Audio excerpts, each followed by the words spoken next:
Naomba nitumie fursa hii kuwakumbusha Watanzania ya kwamba moja ya mambo yanaumiza uchumi wa nchi yetu na kufanya watu wapate adha na shida ya maisha ni pale ambapo umeme unapokuwa tatizo. Biashara zote duniani zinapanda gharama kutokana na swala la umeme, lakini pia kutokana na swala la mafuta. Ulipoingia madarakani ulikuta changamoto ya umeme ni kubwa.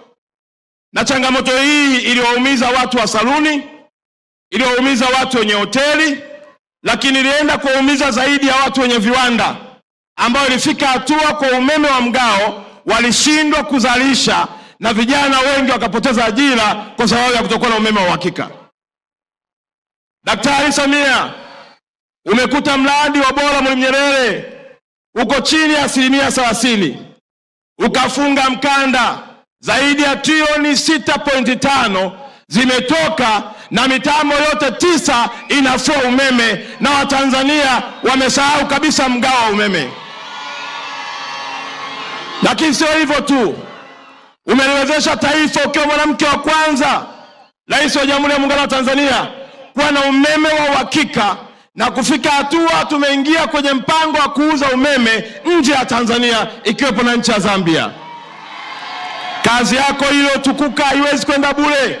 Lazima tarehe 29 Oktoba tukakupe kura za kishindo kwa wema wako na uaminifu wako kwa taifa letu. Leo hii tunao mradi wa Malagarasi, tunao mradi wa umeme wa juu Shinyanga, tunao mradi katika kila kona, iko miradi inaendelea mingine kuhakikisha kwamba Tanzania inauza umeme badala ya kuwa Tanzania yenye ugao wa umeme chini ya uongozi wako Daktari Samia.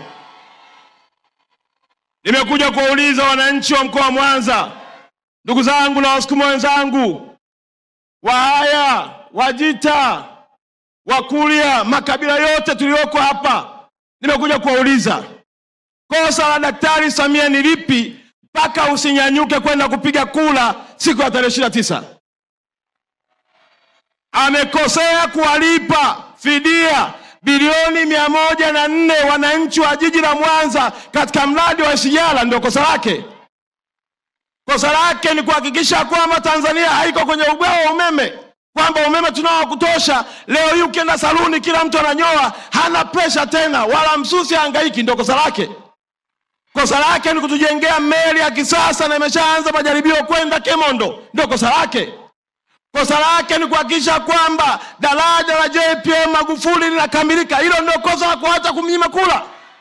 Nimekuja kuwauliza ndugu zangu, kwa nini tunamhukumu mtu mwema, mtu mwadilifu, mtu mwenye mapenzi ya dhati na mtu mwenye utu kama Daktari Samia Suluhu Hassan?